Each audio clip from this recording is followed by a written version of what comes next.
இயந்திரத்தில் அந்த தாள் வருதில்ல, அந்த தாள் நம்ம படிக்கக்கூடிய அளவுக்கு ஒரு 4-5 வினாடிகள் காட்சி அளிக்குது. அப்புறம் அந்த தாள் அந்த பெட்டிக்குள்ளேயே விழுந்துருது. எங்கள் தேர்தல் அறிக்கையில் என்ன சொல்கிறோம்னா, இந்த இவிஎம் முறையில் இன்னொரு முன்னேற்றத்தை செய்யணும். அந்த தாளை இப்போ அந்த ஏர்போர்ட்டில் போர்டிங் பாஸ் எடுக்கிறோம்ல, அந்த தாளை எடுத்து பெட்டியில் போடக்கூடிய வசதியை செய்யலாம். அது ஒரு சிறிய மாற்றம் தான். அந்த தாள் வரும்போது அந்த வாக்காளர் அந்த தாளை எடுத்து அதே விவிபிஏடி பெட்டிகளை போடலாம். தானாக அது அந்த பெட்டியில் விழுவதை விட வாக்காளர் எடுத்து பார்த்துட்டு போடலாம் அப்படின்னு ஒரு சிறிய மாற்றம் செய்தால் இவிஎம் விவிபிஏடி முறையில் எந்த சந்தேகமும் யாருக்கும் எழாது. இப்போ கூட 10க்கு 3 பேர் 10க்கு 4 பேர் நீங்கள் கருத்து கேட்டிங்கன்னா அவர்கள் இந்த இவிஎம்மை பற்றி சந்தேகிக்கிறாங்க. அது சந்தேகம் நியாயமா இல்லையான்னு நான் சொல்லலை. என்னை பொறுத்தவரையில் நான் இவிஎம்மை பற்றி குறை சொன்னதே கிடையாது.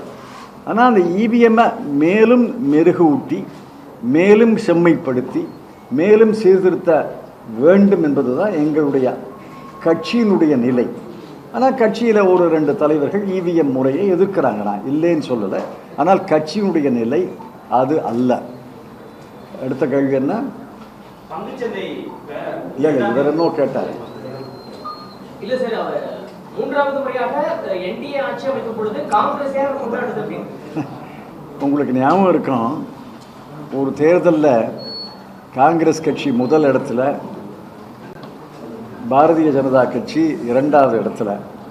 அப்போ எல்கே அத்வானி தான் அந்த கட்சியினுடைய தலைவர். அவர் என்ன சொன்னார் தெரியுமா? உங்களுக்கெல்லாம் நினைவு இருக்கலாம். த வின்னர் கம்ஸ் செகண்ட் அப்படின்னு சொன்னார். வெற்றி பெற்றவர் 2வது இடத்துல வந்திருக்கிறார். இந்த தேர்தலில் தார்மீக வெற்றி என்பது காங்கிரஸுக்கு தான். தார்மீக தோல்வி யாருக்காவது ஏற்பட்டிருக்குன்னா அது திரு நரேந்திர மோடி அவர்களுக்கு. ஆக நாங்கள் கொண்டாடுவதில் அவருக்கு என்ன வருத்தம், பொறாமை? அவர் கொண்டாடட்டும், யார் வேண்டாங்கிறார்? அவர்கள் களை இழந்து, பொலிவிழந்து, உற்சாகம் இழந்து இருப்பதை நான் பார்க்கிறேன். நாங்கள் கொண்டாடுறோம், அவருக்கு என்ன பொறாமை?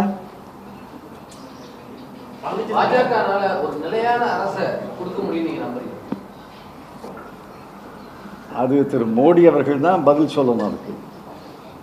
ஏன்னா திரு மோடி அவர்கள் தான் குஜராத் முதலமைச்சராக 12 ஆண்டுகள் இருந்தபோது, இந்திய பிரதமராக 10 ஆண்டுகள் இருந்தபோது, அவர் ஒரு மனித ஆட்சி, 1 person government, ஒரு மனித ஆட்சியை நடத்தித்தான் அவருக்கு பழக்கம்.